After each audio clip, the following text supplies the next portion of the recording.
Hey friends, Pastor Nicole here. Welcome to our Midweek Moment. It is hard to believe, but it is the first week in Advent. Now, I look forward to Advent all year long. You know how much I love Christmas.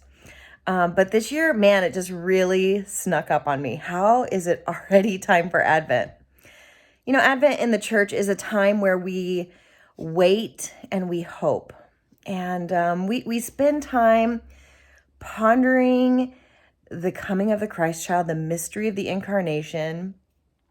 And we also hope and wait for that time when Jesus will return and kind of right all the wrongs in the world. So we kind of make this space for pondering, waiting, hoping during this season. And I just think it's a really lovely season for us to kind of intensely focus on the expectation of Christ's return.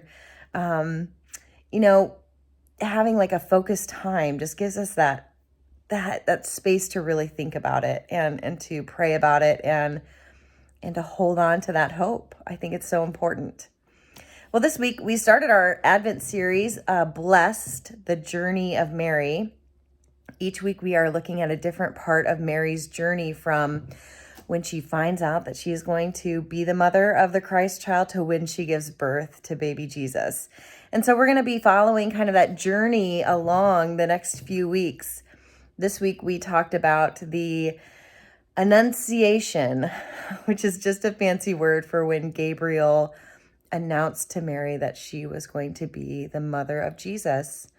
And we talked about how sometimes we have to accept the blessing, even if it doesn't look like it's going to be easy or fun or something that we can even feel like we can do on our own.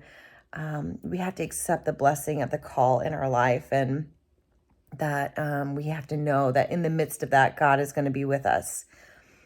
So I thought it might be kind of cool to take you on a little visual journey today. I want to show you some pictures from my trip to the Holy Land where we visited Nazareth.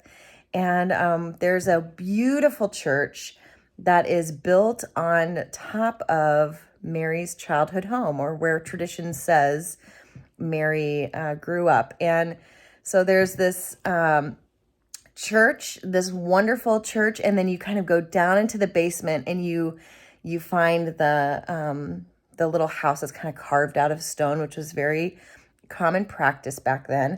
And there's just this little room that it's got a gate around it to kind of keep it safe, but you can see it, and to just kind of be there and to picture what it must have been like for Mary, a 13-year-old, 12-year-old girl in her room with an angel appearing, and then to kind of be able to see that physical space is pretty powerful. So I want to share those pictures with you. You can see them here. I also want you to see this beautiful picture of, or stätue of Mary that's out in the courtyard. And you can see there's parts of it that have been rubbed off because people have, rubbed their hands on her hands. But if you look down at her feet, she's stomping on the head of a serpent, which is a reminder that Mary brings into the world this Christ child who is able to defeat evil.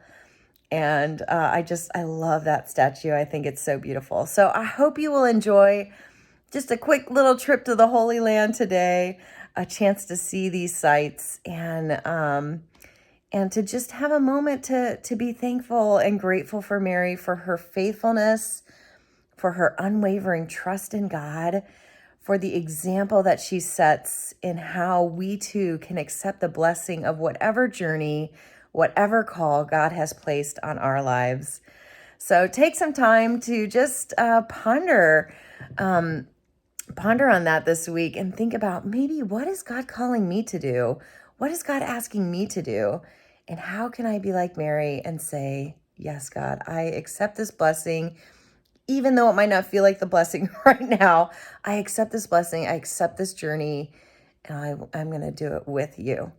So be thinking about that this week, and we will see you next time. Bye.